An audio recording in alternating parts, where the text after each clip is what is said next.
And that looks live. Hey guys, Professor Bill, Comic Book University, and I am here with Bob Salley. And then for my senior picture. Really? The writer and creator, of Salvagers. And somehow my... oh, I've got a commercial or something like that. I don't know how the hell that happened. There we go. I'm at my watch page right now. Okay, so anyway... yeah, so here we are. Anyway, sorry, that was quite a hell of a start, right? All right, guys, so there's a comic book out right now called Salvagers, and it is in the Kickstarter campaign. Now, Volume 1 is available. There's about, 100 pages, Bob? Yeah, close to 100 pages. Okay, so about 100 pages for Volume 1. That is out. It does exist, but right now... the last part of Volume 4 is actually up in the Kickstarter, and Bob, I'm going to... Volume 2, we got it's the last part of Volume 2, Part 4 of Volume 2, the last chapter of Volume 2 is out, where you can get the last chapter of Volume 2 if anybody's listening that has already read Parts 1, 2, and 3 of The Recreators, and now they can get the final chapter of The Recreators, or if you haven't read Salvagers, you can go on to the Kickstarter, and you can support it by getting copies of Volumes 1 and Volume 2. Volume 1 is called Abandoned Cargo, and Volume 2 is the follow-up, Recreators. You can get it either digitally for $8, or you can get it in print, signed and sealed and delivered for $33, I believe, and that's free U.S. shipping. Well, that was pretty much better than anything I was going to do, so... that being the case. All right. No, by all means. I was just going to stumble over it. Yeah, that's from being at conventions over and over again and talking about your stuff. I hear you. All right, so, so you were at conventions. There were actually a bunch of things that we talked about yesterday, which, I was happy with. Okay, so let's actually talk about some of this stuff. First off, you are the writer and creator of Salvagers. Now, I read Volume 1, and I loved it. I told you how much I loved it. I don't think I went into exasperating detail. I didn't want to cut your ears off, but I loved this comic. This was fantastic. So, well, it's better to hear when people say they love it than when they say they hate it.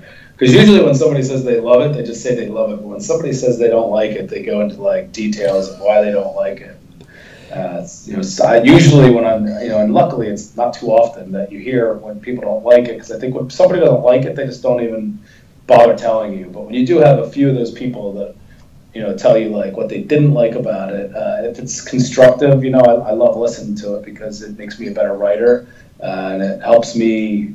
These are the first comic books I wrote. Volume 1 of Salvagers is the first time I ever wrote a comic book script and produced a comic book, putting it all together with the art. So there was a lot of mistakes I made, but I learned a lot through doing it. And one thing that I always look at through the Volume 1 is how much I grew from the first 22 pages to the last 24 pages. I learned a lot, I read a lot, I talked to a lot of people, and I tried to absorb, the different ins and outs of writing comics. So it's always great to hear that people like it. But, you as a comic creator, I think Greg Capullo said it once in a podcast that, once a week he would Google Greg Capullo sucks and just read says negative about them, so luckily I'm not there yet. When you get to that point, you made it. I guess so. All right, so I was actually in the wrong page to see my own stuff, which is funny. But hey, Isaiah Quinn, guys, a bunch of guys are going to jump up. Listen, if you want, I'm going to repeat this a couple times. If you want to make some comments or ask some questions, by all means, but please keep them focused around this comic book in itself. This is a comic book that is in a Kickstarter mode right now, and a whole bunch of good things coming up. Whole lot of really good things coming up. Okay, so right now, Bob Salley, you are the writer and creator. First off, let's talk a little bit about the comic, and then the story about where you came up with this concept is fantastic to me. So let's first talk about what the comic is. It is futuristic sci-fi, which involves no superheroes, which is shocking to me. No, it's one of the friend of mine, David Hayes, coined it best at a convention when I think I ran to the bathroom and somebody was interested in it, and he just popped up with saying it's Firefly meets Sanford and Son. And I think the guy bought it like right then and there. But it's when I started writing this, I didn't want to write superheroes, and I always liked science fiction. So when I first started conceptualizing it, the characters were all human. And then as I got further and further at developing the characters, I wanted to give them, some of the characters, I wanted to give them some special features, some special abilities. So I made them alien, but within those special features or abilities that they had, or characteristics or traits, I also wanted to make them weaknesses as well. I don't want to get too much, into the ins and outs of the characters, because if you read Volume 1, you learn some about them.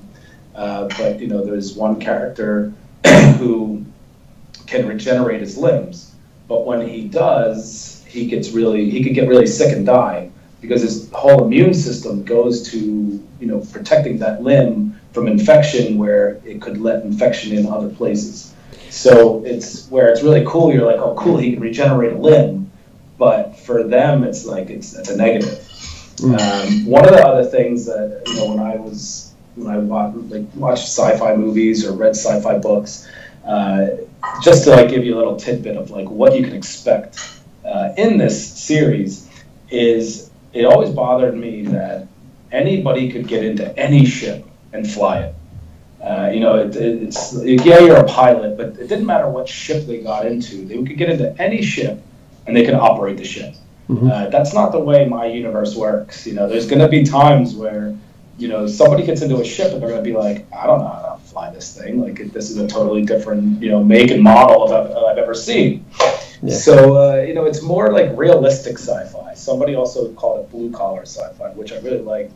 But, I like to think of it as realistic sci-fi, all the little tropes that you see that people are like, oh, that would never happen. Well, they don't happen in my comic book, because it's more realistic. There's going to be a lot of fun in it, but it's not a comedy. It's not a comedic story, but it's real characters. They might be alien, but they're relatable to you and me. One of the things, my wife doesn't like comic books or sci-fi, but I always make her read them. And one thing that she will always say is, she'll be like, sometimes when I'm reading it, I forget that they're alien, because they have such human characteristics. Exactly. So they are. So, but to get into the subject of it, they are a cleanup crew. They work for a company that is licensed to clean up junk in space, and they go out there to do it. But they could get, they could run into pirates, they could run into illegal pickers, they could run into militias.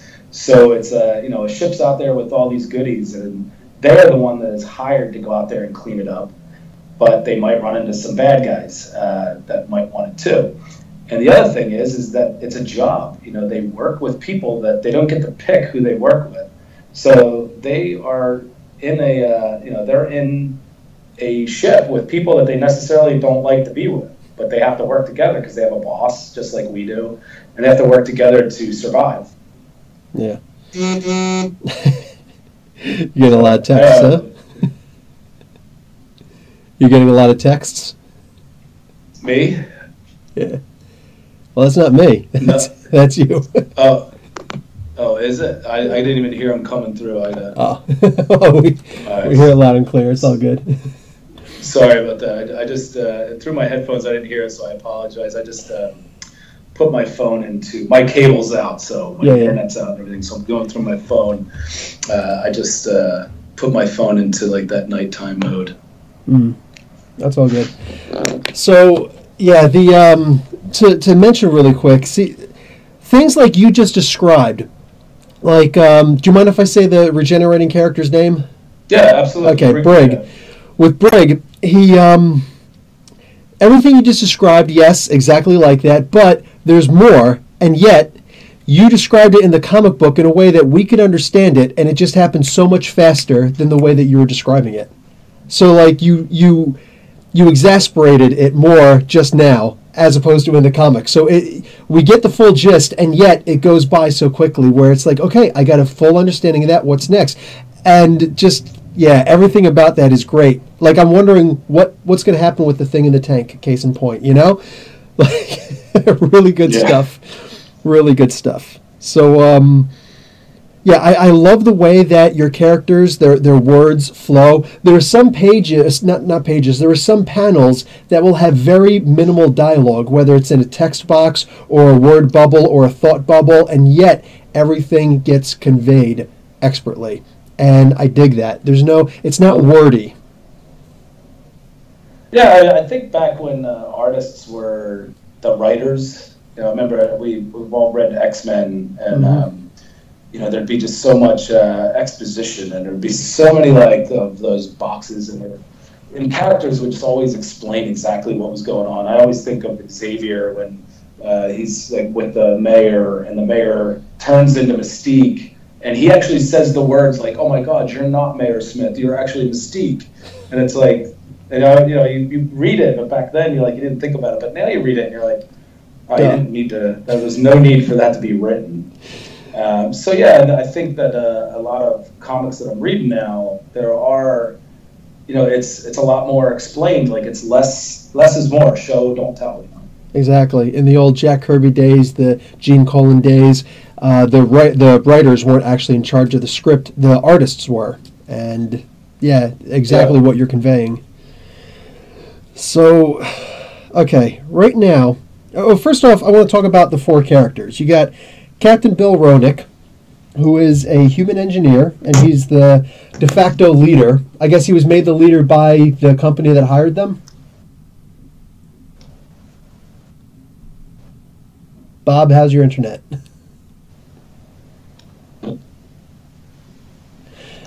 All right. While Bob is coming back, he is indeed the leader, this Bill Roenick. He's the only human in the group. There is a female who looks humanish, except she's purple, and her name is Tegan, but she's often just called T, and she is a support character. She works with a kind of an artificial intelligence. It's not the standard artificial intelligence you'd think of, but it's actually called Artificial Vehicular Resource Intelligence. So there's an acronym, AVRI. Yeah, we call it Avery. Yeah, Avery. Avery, there you go. So, and it is a proper acronym because you can pronounce it. Yeah.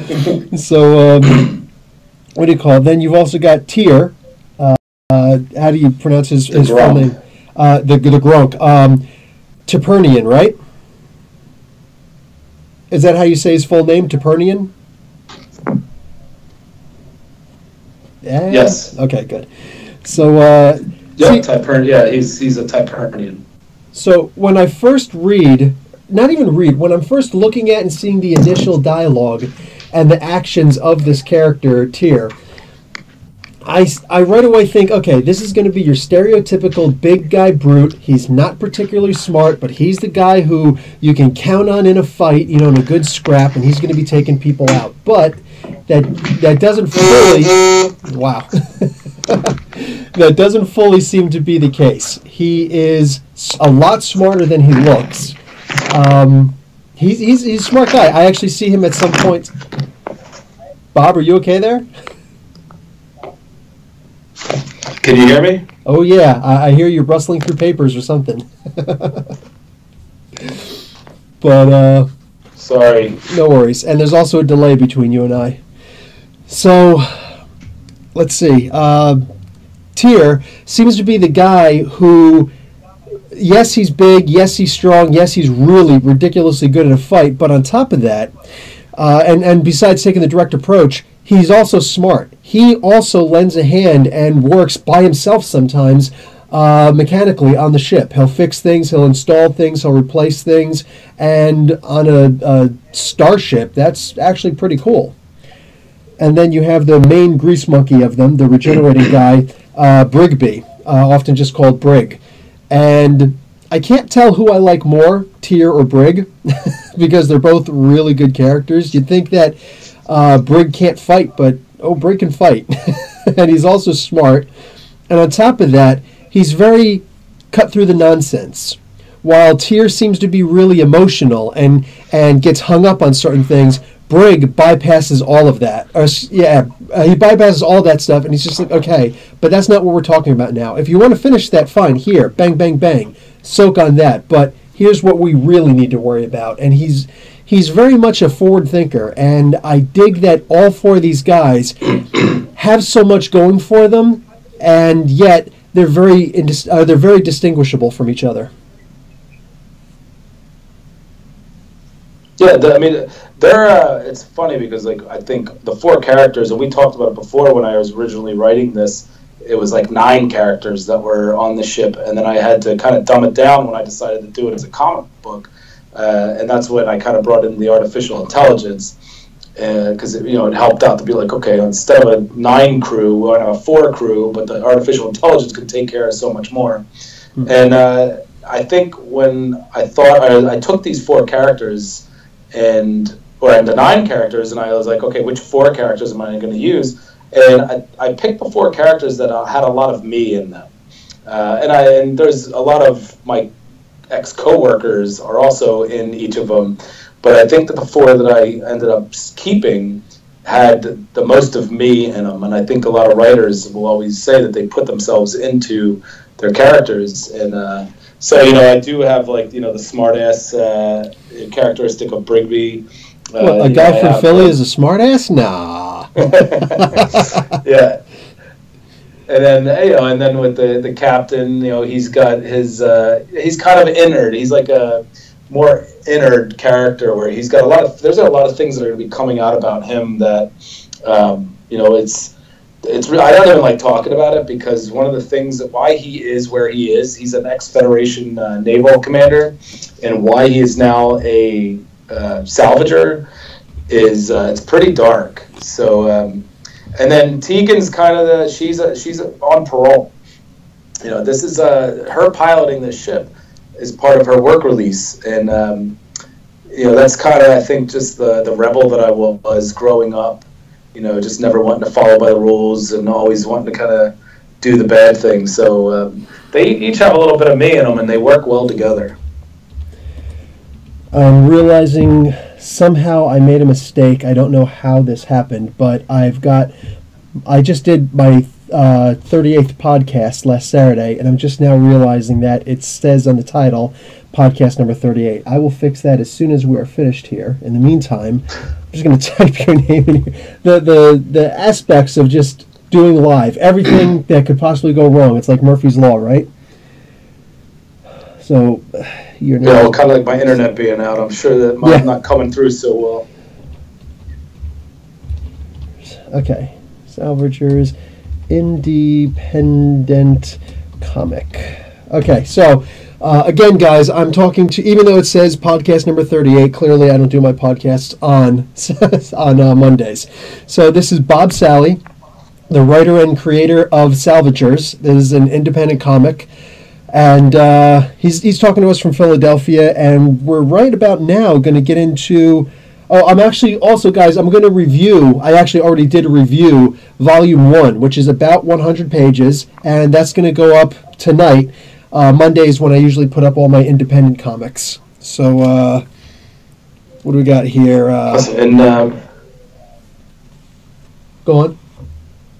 I was just saying, and we're kickstarting it right now, and if you go to GoSalvagers.com, that's GoSalvagers.com, it'll take you right to the Kickstarter page, and you can get everything from both volumes digitally or in print, and there's a lot of other awesome little rewards that you can get in there. We're giving away free stuff as well.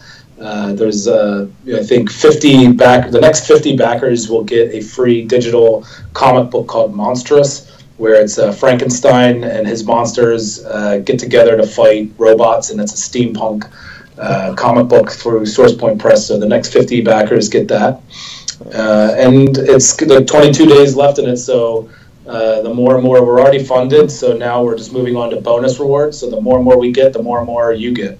Yeah, you've been funded for about the last 27 hours, which is fantastic. That went quick. Just for the sake of conversation, guys, I also am a what do you call it? They sent me the page. A backer. Backer, thank you. I'm a backer. Yeah. I appreciate that. Thank you very much. It's all good, brother. Keep on sending those good comics, man. So yeah, I'm not just talking out my butt here. I'm actually a backer. I love this.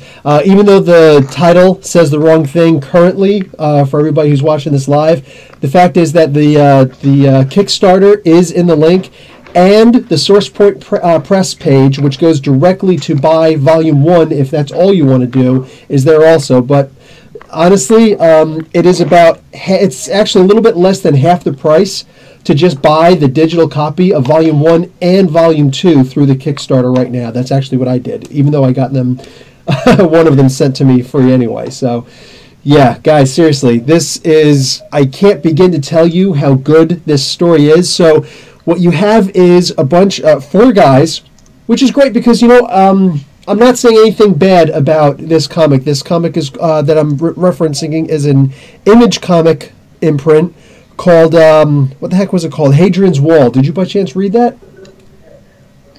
Actually, Rich Bloom did the cover for that, and he works with SourcePoint Press. He actually did the design for Shelter Division. Okay, nice. Oh, that's the one with Biggs, right? The son of Bigfoot character you're talking about? All right, cool. Which is not in this comic book, by the way, guys. A different comic book that we were talking about yesterday. So, okay, awesome. So I loved the comic book. I think I'm the only person on YouTube who actually reviewed all 8 issues. I liked it that much, but at the same time, there were 8 main characters in this to start, and then 2 new characters showed up. So you had about 10 characters in here, and much like you were saying, yeah, it got confusing. Even while I've read the comic book and then I immediately go to do a review of the comic, I'm forgetting people's names. I'm searching through the thing. I'm editing my video because I can't remember everybody's names and what everybody can do. I had to take way too many notes. And these aren't famous characters. Like if I'm reading a Marvel Civil War comic, everybody knows all these characters. But this, there was a little bit harder. So I love the idea that you were able to take 8 characters and chop it in half and make it 4 characters plus an AI. And correct me if I'm wrong, but that robot that was acquisitioned from Blackbane, I got it, from Blackbane. Are they going to keep that robot? For now, yeah, they are. All right. He's going to stick around. All right, awesome. I'm actually putting my hand up to vote to keep the robot. I want him to have a name and everything because he's kind of cool. So far, I love the way that he attacked. That was actually kind of freaky, but nonetheless, you've got a litany of different kinds of robots in here, not just one kind that they have to fight. It actually reminds me a little bit of the Butlerian Jihad from the Dune novels. I don't know if you're a Dune fan or not. I am. Yeah, absolutely. Excellent. Good man. I knew I liked you. But now, so you got these Salvagers. They are exactly as their name. They are 4 guys who go out, 3 guys and a girl, who go out and they are salvaging, and let's say there's a space battle. Or there's some kind of a crash, or a breakdown, or an accident, or a pirating, and somebody has to escape. There's life pods being ejected, or just whatever reason, there's some kind of a problem out in space where something has to be abandoned. Nobody wants all this stuff to be just left out there. So there's going to be little pirates who go on and pick at stuff. There's going to be military guys who are going to try and acquire this stuff so they can use it. But there's also corporations who are hiring guys like the Salvagers to go out and reacquire their property. Or if somebody says, so they're almost like repo men in a way, except they don't have to have any, for the most part, direct interaction with people. But they are dealing with pirates, they're dealing with black ops, secret military guys, and all sorts of crazy things, which is insanity. And one of the things I mentioned in my review is for us only getting a single last panel reveal of the Blackbane guys, they were really effective throughout this volume 1. They were extremely effective, all the things that they did, even if it's just in retrospect. But here's the thing. Where did you come up with this idea? So the whole idea of Salvagers? Yeah, the idea of having these guys in space. I was a prose writer, and I hit some writer's block. And I was trying to figure out how I could get back into writing and everything. And my professor once told me that, if you ever run into writer's block, just write anything. And so I was sitting at a bar with a friend, and it was called Deluxe in Boston. And it was, they have this tube up there, the TV tube up there. They play everything from Wizard of Oz to Shane. And, here I am, I'm watching Star Wars, and the Death Star blows up. And as I'm sitting there watching it, I start thinking, like, who would clean that up? Somebody would need to clean that up. And there would be all sorts of illegal people coming out there to clean it up, but there would be one company that would be their job, and they would be designated to go out there and clean up wrecks in space. So I just started kind of writing down different positions on the crew. I'd have a captain, I'd have a pilot, I'd have a few demo guys, I'd have a few tech guys, I'd have a maintenance guy, I'd have a medical guy. And so I just started writing down jobs, and then after a while, I started putting names next to them. And I was always great with names. I always loved putting names with people. But if I couldn't, I would just make up a name. So the captain, I was originally from Philadelphia, so I was like Jeremy Roenick. So I don't even know how Bill just popped in my mind, and I was like, Bill Roenick, Captain William Roenick. And it sounded good, and I was like, you know what, I'm just going to use it for now, but I'm going to change it. And then as I kept going on and on, it just kind of stuck.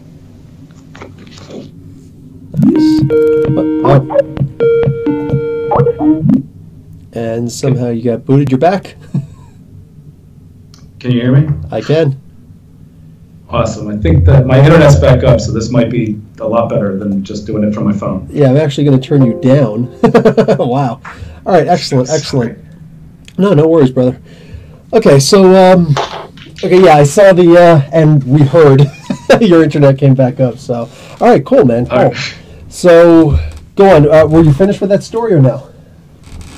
Yeah, so I'm sorry. Then, so as I kept going on with it and I was writing it, again, I was going to plan on doing this in prose, and I don't even really know what happened. I don't know where I got this idea to do it as a comic book. I think that my entire life, like, I read comic books, and I wasn't even writing sci-fi at the time, but it was almost like my childhood came back. And when I was a kid, I always wanted to do sci-fi adventures. I always loved everything sci-fi. I was all into the Prince of Mars and Star Trek and Star Wars. I mean, you name it, like, I loved it. But then I went to college, and I was like, I'm going to write the great American novel. And so when I had this idea, like, it was just in a notebook, and I would look at it every now and then. But again, I was like, no, I gotta be like, the next, the next great. I need to write the great Gatsby. I need to do something, like, be the next great American novelist.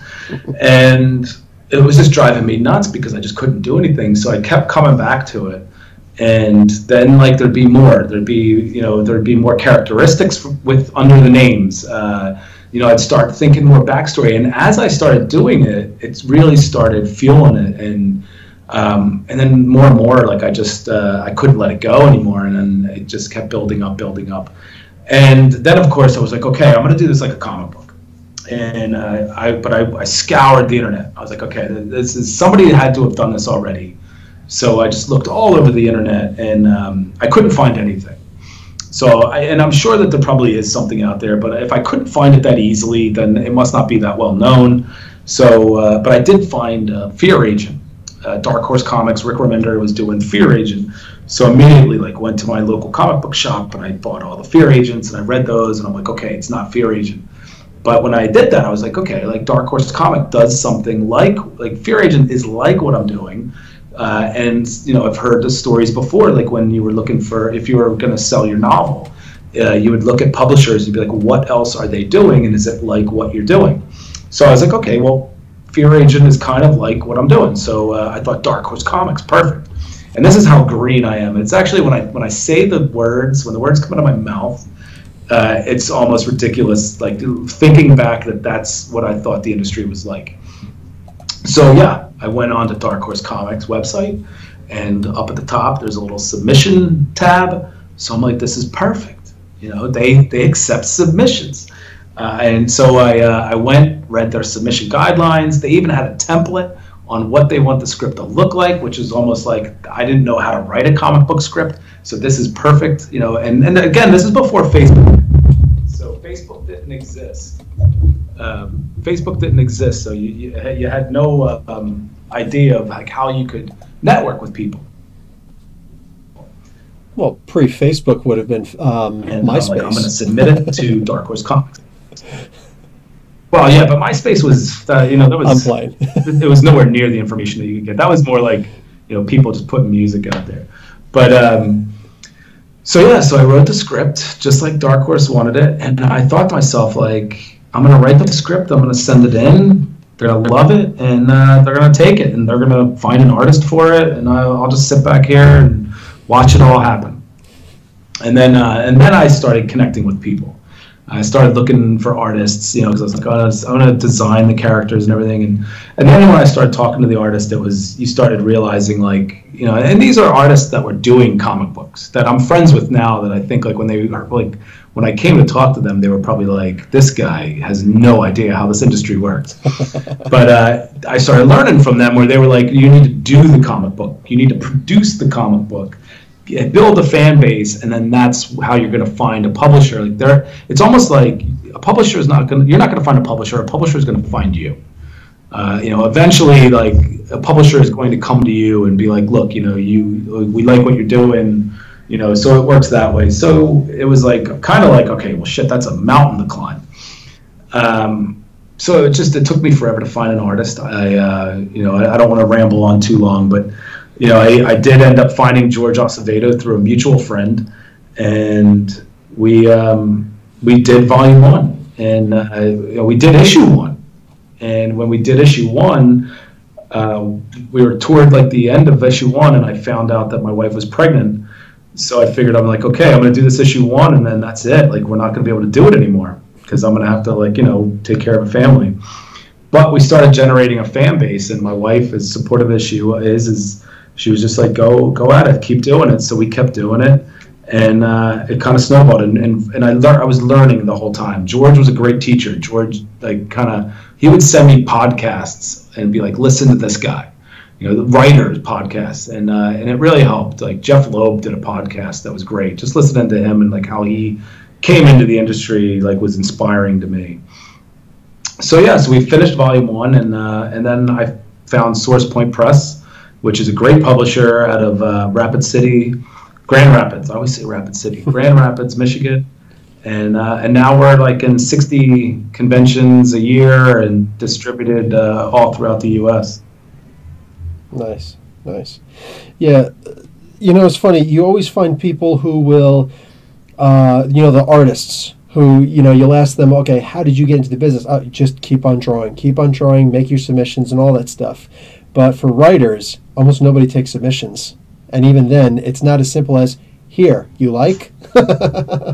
Yeah, no, it's a lot harder. And the thing is, it's even if you're trying to break in now, a lot of the artists and a lot of the writers are working on so many different things that it's hard for them to, kind of take on that work. So really what you need to do, and this is one of the things, like I did actually have the privilege of talking to Rick Remender, and he gave me great advice. And one of the advice that he gave me was network with people that you are on the same level with. Don't sit there and try to network with people that artists that are Marvel artists when you're starting out. If you're an artist and you're trying to start out, find a writer that's trying to start out, and vice versa, because that's where you're gonna find each other, and you're gonna help each other, and you're gonna grow with each other, and that's the best way to do it. Because it was hard for me to find an artist, because I think the artists that I talked to were like, well, I don't know you, I don't know if this is something you're going to do one of, and then you're just never going to do anything again, or are you going to stick around? So it's good, and you probably you can almost co-create it. Kelly Bender is a creator that lives in Singapore, and he thrives off of co-creating, where he finds an artist that wants to make a name for himself, and he writes Kelly's script, and they put it together. And Kelly's a name that people know, so it's easy. The artist knows that it's going to get picked up by a publisher. So it's a symbiotic relationship between the artist and the writer, where everybody kind of wins. But when you're starting out, you just kind of want to find other people, and there's so many on Facebook. There's so many groups that you can join. Yeah. And you could throw that out there. You could say, like, I'm looking for an artist, and you're gonna find somebody. Yeah. I find them. I'm not even looking for them, but I'm kind of in the field. But no, I agree with you with the idea of actually, when you're trying to do something like that, and that's pretty much with just about any. This isn't really entrepreneur. You are kind of doing an entrepreneuring thing because you're actually creating everything. You're starting from the bottom and trying to put everything together. You're trying to be the lead on all of this. But the advice that you were given from Remender, the idea of finding people on your level, I'm going to agree, because I would have loved to have hooked up with some of the bigger YouTubers. It was actually just about a year ago now that I'd started doing this, and if somebody would have talked to me, I would have screwed up massively. I didn't have the right cameras. I didn't have the right speakers. I didn't have the microphone. I didn't have the right editing software. I knew nothing going on. And as much as I developed after just a year, I can only imagine how much I'll develop within the next year. So likewise, I can't wait to see what you did with Volume 2, because just Volume 1 alone is impressive as all hell. And I see some of the art on the Kickstarter page for 2 and some of the new characters that are introduced, and I'm shocked. I'm terrified. I am terrified. I think I think I'm always terrified with each issue that comes out, because any writer will tell you, like, that you want your next issue to be better than the last, and and you're always afraid that I think as writers we're always afraid that we're gonna be called out as frauds. With each issue, it's gonna be like, one hit wonder, right? He didn't know what he was doing. He just got lucky. The Wreck Raiders is a totally different animal than Abandoned Cargo. So Wreck Raiders starts off right as Abandoned Cargo ends. So Abandoned Cargo... And for the sake of people listening, Abandoned Cargo is Volume 1, and Wreck Raiders is Volume 2, yes? Wreck Raiders is Volume 2. Cool. And, so Volume 2 starts right at the end of Volume 1, and it's a part of the same story. Volume 1 is a story in itself. When it's over, if you enjoy it, you could be like, okay, I'm done, I'm going to move on. But if I did my job correct, you're going to be like, I want to keep following these characters. Like, I want to see where they're going next. So you go into Volume 2, the Wreck Raiders. And the Wreck Raiders are these Klandarian pirates, and they are now after the crew for something that they took from the last salvage that was in Volume 1. So now we are, as Volume 2 plays out, you realize that you're following the villains, you're following these pirates, and the crew is kind of their more background for that story. I mean, they're there and you're watching them and everything, but when Part 2 of Volume 2 came out, it's going to get really complicated. But the second chapter of Volume 2 came out. A lot of people that I talked to, they didn't like it. And they were like, well, I wanted to see more of, I care about the characters. I care about the crew, and I wanted to see more of them. And, and I didn't want to sit there and say, like, well, it's not their story. I took it and I'm like, okay, I get it. And then in Volume 3, I think that's where kind of the climax is happening, and people really enjoyed 3. And I don't know if I'm hoping that they start getting like that. You're watching these villains, like they're the not the hero, but they are the meat and potatoes of this story. So it was great for me. And a side note is that when I first started scripting. The first script of Salvagers was actually the Wreck Raiders, and it was this story. But then I realized, I'm like, I like the villains so much that I was like, I can't build the characters on both sides. So realizing that, I had to take a step back, and I was like, okay, I gotta tell a story first.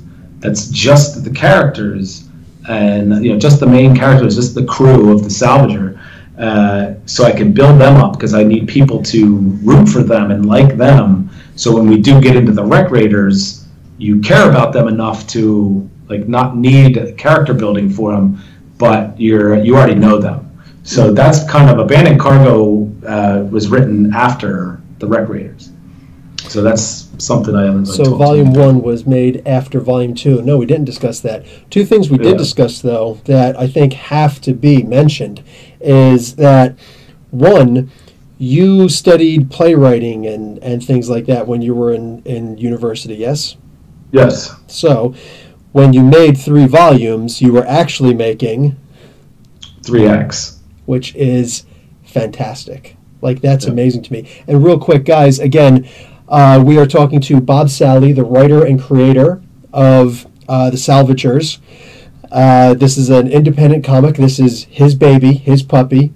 And I've read Volume 1. I will be putting up a review for Volume 1 immediately following the closure of this, actually right after I fix the title. But yeah, so, and again, in the link right now, in the links below, in the description below, you can find links to the Kickstarter and for the direct buy from SourcePoint Press for Volume 1. But I would highly recommend going to the Kickstarter instead. It's already funded, so it's not about that. Rather, it's about, for half the price of Volume 1 on the Kickstarter, you can actually get Volume 1 and Volume 2. For half the price of Volume 1 elsewhere. So plus if this puppy gets funded, I heard that there's a little something else that we could be looking forward to, a really, really nice stretch goal. And it's not my place to say that, but I love the idea that this is done in 3 acts, because this is your modern play. This is how all the great movies have always been done in the past, like Godfather and like the second part that I want to talk about. The second topic is that you really modeled this after Star Wars in the original trilogy, at the very least, in a great deal. Yeah, it's one of the things in the Volume 2, the Wreck Raiders, is I'm afraid that people are going to be a little upset on how it ends. It's it's going to end with a lot of question marks. I mean, maybe not a lot of question marks, but a few question marks where. You're gonna be waiting. You're gonna be pissed off. You're gonna be like, well, when's Volume 3 coming out? Because I need to know what happened to these guys. And so, I'm hoping that people aren't. I'm hoping people don't jump ship and people aren't cursing my name and never wanting to read anything that I ever write again. But I think part of me is well, when Volume 3's done. Then hopefully when everybody's reading it, it's almost like when you watch Empire Strike Back. When you're watching Return of the Jedi, you appreciate the bullshit that you had to go through at the end of Empire Strike Back. But at the end of Empire Strikes Back, you're just insane. You're like, you got to be kidding me. Yeah. I got to wait 3 years to find out what goes on. But so hopefully people appreciate it. But I'm actually we're already building the 3rd volume. It's already in production, and I'm really excited about it. I feel like my writing has gone up. We have a new artist. Chris Jevana is moving on to do one of his own stories. Sad to see him go, but I have a new artist that's coming in, Eric Godal from France, and I'm excited to see him. If you follow the Kickstarter, I promise you, before the end of the Kickstarter, you are going to see a teaser from Volume 3. That's all I'm going to say. So I didn't want to say anything, but that was the thing I was thinking about. So thank you. Yeah, no, I know. I was trying to lead you to try and say what you just got finished saying a couple of moments ago, that you'd already touched on the idea that Act 1, Volume 1, is the end.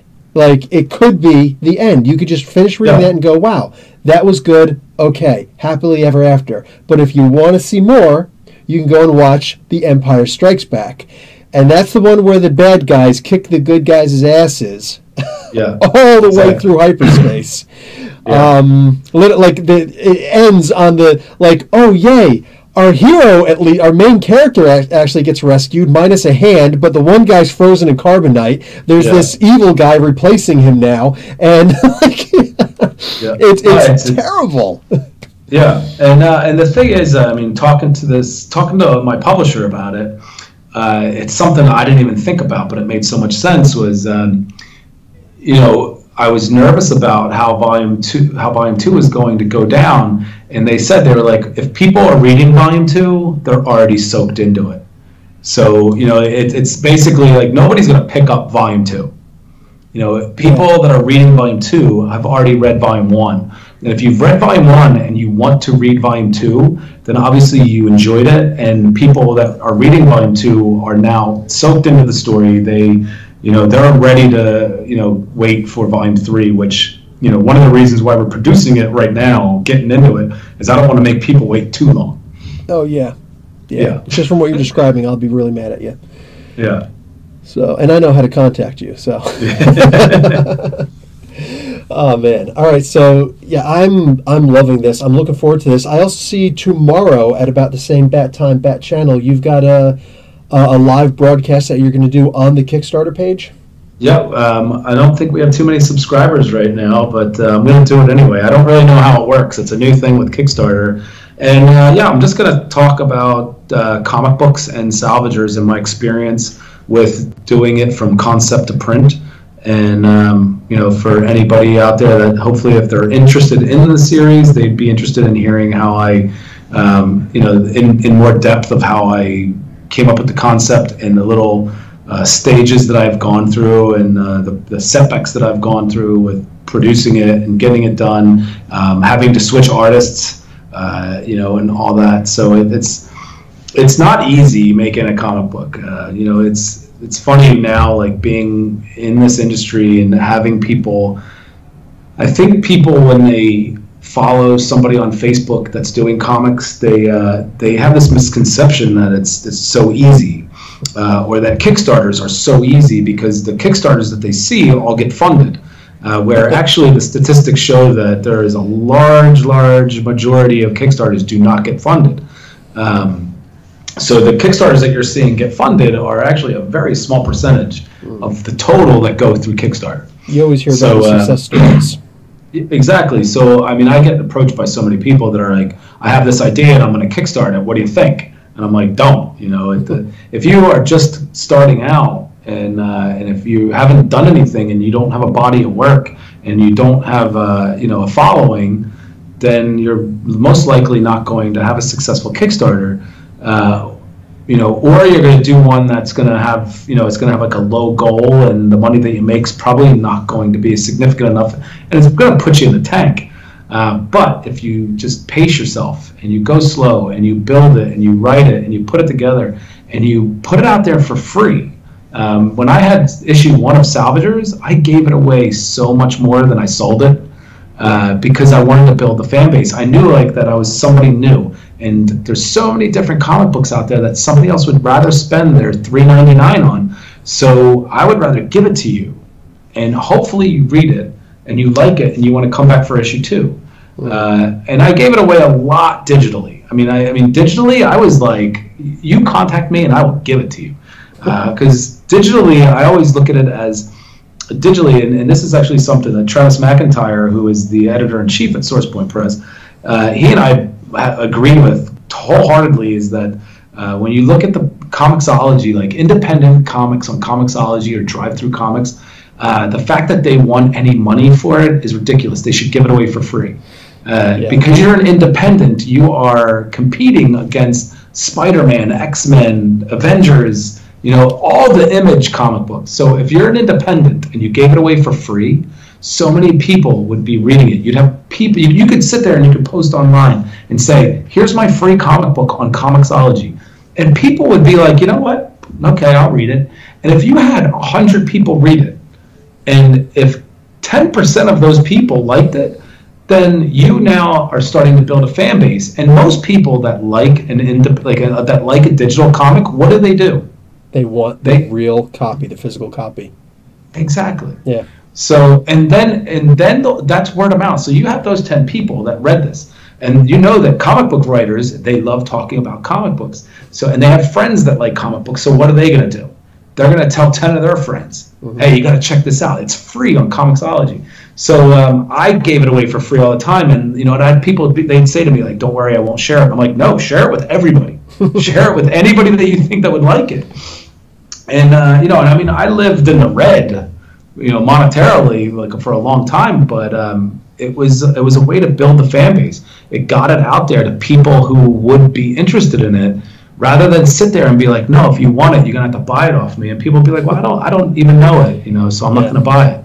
So that's the way you do it. You produce it. You spend your money and you produce it, because just like buying a car, you know, you go and you cut grass, you shovel driveways, and you make all that money.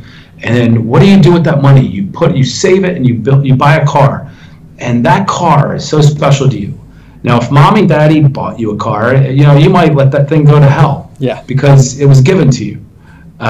You know, and I'm not saying that everybody, I don't want anybody being like, hey, my mom and dad bought me a car and I treat it like gold. Like, yeah. But you get what I'm saying. Like, if you worked your ass off summer after summer after summer to buy that car, you're going to make sure that that car is in tip-top condition. Yeah. If you're paying an artist, you're going to make sure that every panel is done the way you want it to be, and you're going to make sure that that story is told the way you want it to be, and you're going to really appreciate it. So you're going to get to the point where you'll be like, you know what, I want to give this away. I want people reading it. It's not doing me any good sitting on Comixology for $2.99 right next to Punisher and Thor. Like, you know, nobody's going to pick that up, because they're going to be like, oh, for my $2.99, I'm gonna buy something I know I'm going to like. Exactly.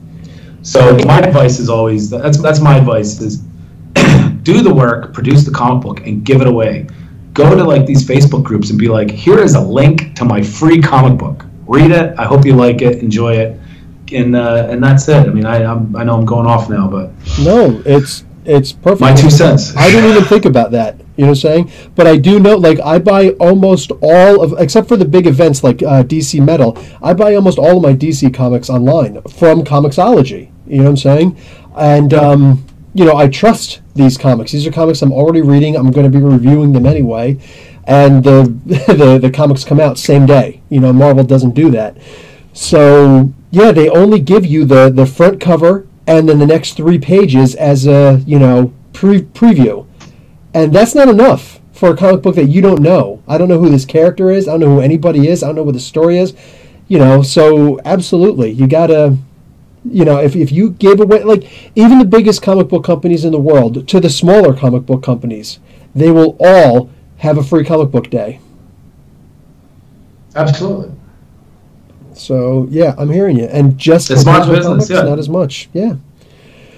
They'll give away the actual physical copy. So, yeah, it's understandable to give away the digital. So it makes sense. It seems a little defeatist, and it seems so against human nature, but sometimes it's what you got to do. Hell, drug dealers have that concept down. The first taste is free. Yeah. So here you go. Have some crack.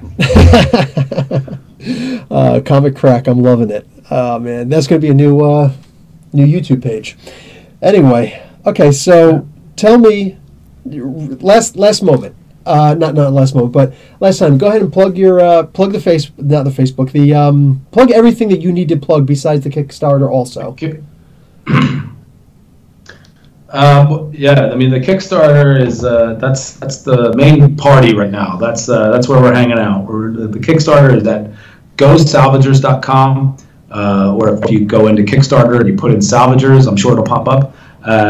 Yeah, I mean, we are about $750 away from unlocking the first stretch goal, the first bonus reward, already, which is a crew patch. I did these crew patches before where it just said crew on it, and I wanted to do it again because after I did it and I had it all, I was like, they only say crew. And I was like, I wish that I would have done it a different way. So now I'm doing it the way that I really wish I would have done it, where you get a patch, and after it's done, I send out surveys. And in the survey, I will ask you, what type of patch do you want? Do you want to be a pilot, a captain, a demolition expert, or a tech specialist? So you will be able to pick a patch that has your profession on the Harrier salvage. So that's gonna be fun for me. When I did the crew patches, one of the things that was trippy for me was when I'd go to conventions, people that backed my Kickstarter would come over to the table and they would show me like that they had their patch on their like jeans jacket or their backpack, and I always loved seeing that. So again, I was like, I wish that I would have been able to like let people personalize their patch. Like if somebody was like, I want to be a pilot, I want to be a captain, I want to be a tech guy. So and it shows me actually like what the personality of the backer is and who they might like more in the comic book. So we're I think less than $750 away from that one. And again, I think we have like 22 days. So there's a lot of time to unlock a lot of rewards. The second reward that we're unlocking is going to be issues 2 of Shelter Division and Drexler. So, and if you didn't get issues 1 of them, I'll give them to you for free. So you could just, again, this is what I do. I give it to you for free. Hopefully you like it, and then hopefully you're a fan, because those are series that are going to be going on for a long time. And then again, the third one is a very special one that if you are a fan of Salvagers, that's gonna be the one that you're gonna hope we unlock. Yeah. So it's gosalvagers.com. Sorry, it's gosalvagers.com. It'll take you right to the Kickstarter page. You can back it for as low as $3 if you're just looking for the next issue. $8 gives you everything. I think $6 gives you volume 2, and then $8 gives you everything digitally. And then again, I think it's $10 for the comic. $18 is an early bird special, and $20 is the volume, and it's free U.S. shipping. But it's gosalvagers.com, and we are excited that we're getting this out there, and we're just giving away free stuff. Yeah, just the idea that you're doing the free shipping is pretty spectacular. And that's free U.S. shipping. No, I understand. I know you're not going to send up here to Toronto. It's all good. Yeah. But Canada, I believe they really need to be a lot more lax on the Canadian shipping. Yeah, it is really. We've got mind you, I'm American. I'm from Jersey, but I'm up here because my wife's Canadian, and they charge an arm and a leg. Yeah, and if you go to Facebook, you can find me on Facebook, Bob Salley. I'm wearing the Boston Red Sox hat. There's I think there's a few Bob Salleys out there. And if you just plug in Salvagers, you'll see the little black and white logo. Follow us there. I'm always posting up new artwork. I work with a lot of artists to kind of freshen it up. And if I'm not, if you haven't done anything in a while, I'm like, I'll have an artist do a pinup of the characters just to kind of give the fans something nice to look at, that visual porn. And then we're on Twitter and Instagram. See, I asked you for all this stuff yesterday. You're like, no, just put the Kickstarter in. Yeah, no, just focus on the Kickstarter. Yeah, well, send all that stuff to me via Messenger, and then I will throw that stuff in here, because I have to, at the very least, edit the title. So yeah, you got a bunch of people in chat who are interested. A lot of people looking at the beautiful art. Guys, you like the art? Wait till you see the story. It matches. Say again? I mean, I'm sorry that I can't be part of the chat, but if there's any questions, I can take some questions if they have any. No, I would have thrown something in if there were. The only question was who's the big guy in the image, the big gray guy. So I answered that in the chat. Oh, that's Tyr. Yeah. Love the name. Love the Norse mythology. Yeah. So to give you guys a little idea, is doing the concept images of the characters. The way that these characters look are exactly what I had in my mind, and if I could have George Acevedo on here, the guy who was the artist from Volume 1, he and I it was months went by for me to kind of convey what I had in my head to George, and he sent me stuff that was like, no, that's not it, and then I'd have to like work with it. But then he sent me these images, and when you post this, I'll actually send the images that George sent me where I finally said, yes, that's it. That's perfect. So I'll put them up on, in the comments when you post this, when we do it on Facebook. But it was a feeling of like, okay, now we can begin. Like I had to have these characters, and then I took them and I printed them and I put them on a corkboard up in my room. So whenever I wrote, I would look at them, and that's how I would write the scripts, by looking at them and being able to see, like, feel like how they would act in a situation. But they're exactly how I imagine them to be. Nice. That's awesome. So in the words of Hannibal from the A-Team, I love it when a plan comes together. It comes together, there you go. All right, well, guys, this is Professor Bill having a conversation with Bob Salley from the Salvagers, an independent comic. Go and check out the Kickstarter. It's in the link below. That's it for me. Bob? Thank you very much. I'm glad you guys were listening, and thanks for having me. Look forward to doing this again. All right, we'll do. You're always welcome.